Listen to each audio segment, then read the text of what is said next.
আমার প্রিয় নবম শ্রেণীর শিক্ষার্থী বন্ধুরা, তোমাদের সকলকে আমার চ্যানেলে স্বাগত জানাই। আশা করছি তোমরা সকলে ভীষণ ভালো আছো।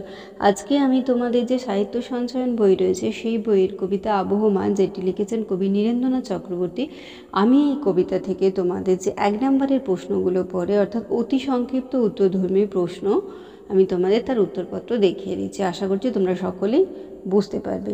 ইতিমধ্যে যারা চ্যানেলটিকে সাবস্ক্রাইব করে নিয়েছো তাদের সকলকে অসংখ্য ধন্যবাদ জানাই, আর যারা নতুন দেখছো তারাও চ্যানেলটিকে সাবস্ক্রাইব করে নিয়ে সাথে থেকো। চলো তাহলে শুরু করি। আবহমান, কবি নীরেন্দ্রনাথ চক্রবর্তী। প্রথম প্রশ্ন, আবহমান কথাটির অর্থ কী? তোমরা উত্তরে লিখবে যে আবহমান কথাটির অর্থ হলো ক্রমাগত বা চিরপ্রচলিত। প্রাচীনকাল থেকে যা চলে আসছে তাই আবহমান। পরের প্রশ্ন তোমরা লিখবে যে আবহমান কবিতাটি কবির কোন কাব্যগ্রন্থ থেকে নেওয়া, অথবা প্রশ্নটা এরকমভাবেও আসতে পারে যে আবহমান কবিতাটির উৎস লেখো। তোমরা উত্তরে লিখবে যে আবহমান কবিতাটির উৎস হলো কবি নীরেন্দ্রনাথ চক্রবর্তীর লেখা অন্ধকার বারান্দা নামক কাব্যগ্রন্থ। পরের প্রশ্ন, যা গিয়ে ওই উঠোনে তোর দাঁড়া। কবি উঠানে গিয়ে দাঁড়াতে বলেছেন কেন? উত্তরে লিখবে কবি নীরেন্দ্রনাথ চক্রবর্তীর লেখা আবহমান কবিতায় কবি ফেলে আসা শৈশবের কথা মনে করিয়ে দেবার জন্যই উঠোনে গিয়ে দাঁড়াতে বলেছেন। পরের প্রশ্ন, ছোট্ট একটা ফুল দুলছে। কিসের ফুল দুলছে? তোমরা উত্তরে লিখবে কবি নীরেন্দ্রনাথ চক্রবর্তীর আবহমান কবিতায় বর্তমান প্রেক্ষাপটে দাঁড়িয়ে বারে বারে ফিরে আসা শৈশবের স্মৃতিগুলিকে এই ফুলদোলার সাথে তুলনা করেছেন। কবি উঠোনের লাউ মাচাটার পাশে গিয়ে দাঁড়াতে বলেছেন কেন? উত্তরে লিখবে যে আবহমান কবিতায় কবি ফেলে আসা গ্রাম্য জীবনের ফিরে যাওয়ার উদ্দেশ্যে স্মৃতি বিজড়িত উঠোনের লাউ মাচার পাশে গিয়ে দাঁড়াতে বলেছেন। পরের প্রশ্ন, যা গিয়ে ওই উঠোনে তোর দাঁড়া। তোর বলতে কার কথা বলা হয়েছে? উত্তরে লিখবে আবহমান কবিতায় তোর বলতে জন্মভূমি বিচ্যুত প্রবাসী মানুষদের কথা বোঝানো হয়েছে। পরের প্রশ্ন, লাউ মাচাটার পাশে কবি লাউ মাচার অনুষঙ্গ ব্যবহার করেছেন কেন?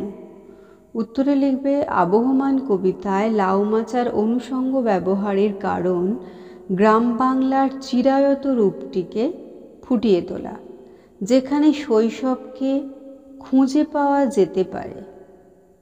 পরের প্রশ্ন, সন্ধ্যার বাতাসে কি দুলছে?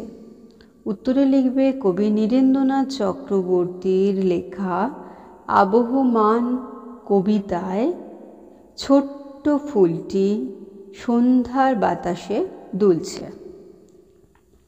পরের প্রশ্ন, ফুরোয় না তার কিছুই, ফুরোয় না।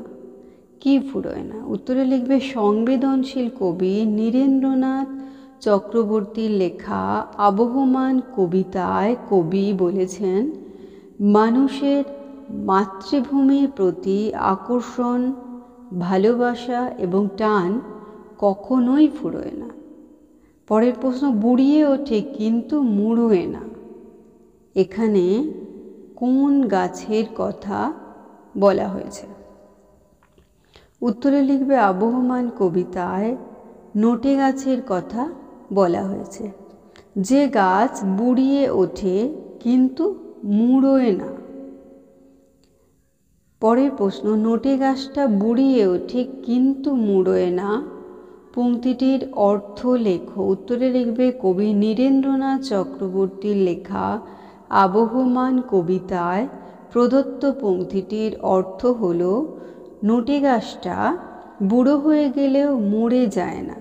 পরের প্রশ্ন, যাওয়া আসা না ফুরোনোর কারণ কি? উত্তরে লিখবে কবি নীরেন্দ্রনাথ চক্রবর্তীর লেখা আবহমান কবিতায় মাতৃভূমি হারা মানুষটির স্মৃতি তাড়িত স্বভূমিতে যাওয়া আসার অন্তহীন মানসযাত্রার কথা ব্যক্ত করেছেন। পরের প্রশ্ন, ফুরোয় না সেই একগুঁয়েটার দুরন্ত পিপাসা। দুরন্ত পিপাসা বলতে কবি কি বুঝিয়েছেন? উত্তরে তোমরা লিখবে কবি নীরেন্দ্রনাথ চক্রবর্তীর লেখা আবহমান কবিতায় স্বদেশচ্যুত মানুষটির স্বভূমিতে ফিরে আসার দুর্নিবার পিপাসা অনন্ত আকাঙ্ক্ষাকে বুঝিয়েছেন। পরের প্রশ্ন, ফুরোয় না সেই একগুঁয়েটার দুরন্ত পিপাসা। একগুঁয়েটা কে? উত্তরে লিখবে আবহমান কবিতায় কবি নীরেন্দ্রনাথ চক্রবর্তী একগুঁয়েটা বলতে সেই সব প্রবাসীদের বুঝিয়েছেন যারা প্রকৃতিলগ্ন জন্মভূমির গ্রাম জীবনের অনাবিল সৌন্দর্য উপভোগের জন্যে বারে বারে ফিরে আসে। অন্যদিকে মাতৃভূমিহারা মানুষটির নিজ ভূমে ফেরার একরোখা যে মানসিক জেদ, সেই জেদকে বোঝাতে একগুঁয়ে শব্দটি ব্যবহার করেছেন। নেভে না তার যন্ত্রণা যে দুঃখ হয় না বাসি। চরণটি ব্যবহারের কারণ লেখো। লিখবে কবি নীরেন্দ্রনাথ চক্রবর্তীর লেখা আবহমান কবিতায় মাতৃভূমি থেকে বিচ্ছিন্ন হওয়ার মানসিক যন্ত্রণার কথা বলেছেন এবং মানুষের শৈশব বা স্বদেশ হারানোর দুঃখ যন্ত্রণা সর্বদা তার স্মৃতিতে সজীব থাকে এই কথা বলেছেন। পরের প্রশ্ন, কুন্দ ফুলের হাসি কখনো হারায় না বলার কারণ কি? লিখবে অন্ধকার বারান্দা কাব্যগ্রন্থের অন্তর্গত আবহমান কবিতায় কবি অতীত ও গ্রাম জীবনের শান্তির নীড়ের প্রতীক হিসেবে কুন্দ ফুলের প্রসঙ্গ এনেছেন। মানুষের শৈশব ও স্বদেশ হারানোর দুঃখ যন্ত্রণা যেমন হারিয়ে যায় না, তেমনি মনের অভ্যন্তরে বারবার জেগে ওঠে মাতৃভূমিতে ফিরে আসার বাসনা। আর সেই বাসনাকে ব্যক্ত করেছেন কুন্দ ফুলের হাসির মাধ্যমে। পরের প্রশ্ন, সান্ধ্য নদীর হাওয়া কিসের প্রতীক? লিখবে আবহমান কবিতায় সান্ধ্য নদীর হাওয়া মাতৃভূমির দুরন্ত আবেগ ও উচ্ছ্বাসের প্রতীক। পরের প্রশ্ন, এখনও সেই ফুল দুলছে। ফুল দুলছে, এখনও ফুল দুলছে কেন? উত্তরে লিখবে কর্মব্যস্ত মানুষ যশ খ্যাতি প্রতিপত্তির আশায় গ্রাম ছেড়ে চলে গেলেও জন্মভূমির প্রতি আকর্ষণ একই থাকে। তেমনি প্রবাসীদের ফিরে পাবার আশায় পল্লী প্রকৃতি এখনও অপেক্ষারত। তাই অতীতের চেনা উঠোনের লাউ মাচায় যে ফুলটি দুলছিল তা এখনও সন্ধ্যার স্নিগ্ধ বাতাসে দুলছে। তাহলে নবম শ্রেণী তোমাদের সাহিত্য সঞ্চয়ন বই থেকে যে আবহমান কবিতাটি আছে তার অতি সংক্ষিপ্ত প্রশ্নের উত্তরগুলো আমি দেখিয়ে দিলাম। প্রত্যেকটা প্রশ্নের মান হচ্ছে 1। আশা করছি তোমরা সকলেই বুঝতে পেরেছো। ভিডিওটি দেখার জন্য তোমাদের সকলকে অসংখ্য ধন্যবাদ জানাই। ভালো লাগলে লাইক করো, কমেন্ট করো, বন্ধুদের মধ্যে শেয়ার করো। আর আগামী দিনে নতুন নতুন ক্লাসগুলো পাওয়ার জন্য অবশ্যই চ্যানেলটিকে সাবস্ক্রাইব করে নিয়ে সাথে থেকো। আর সকলে খুব ভালো থেকো।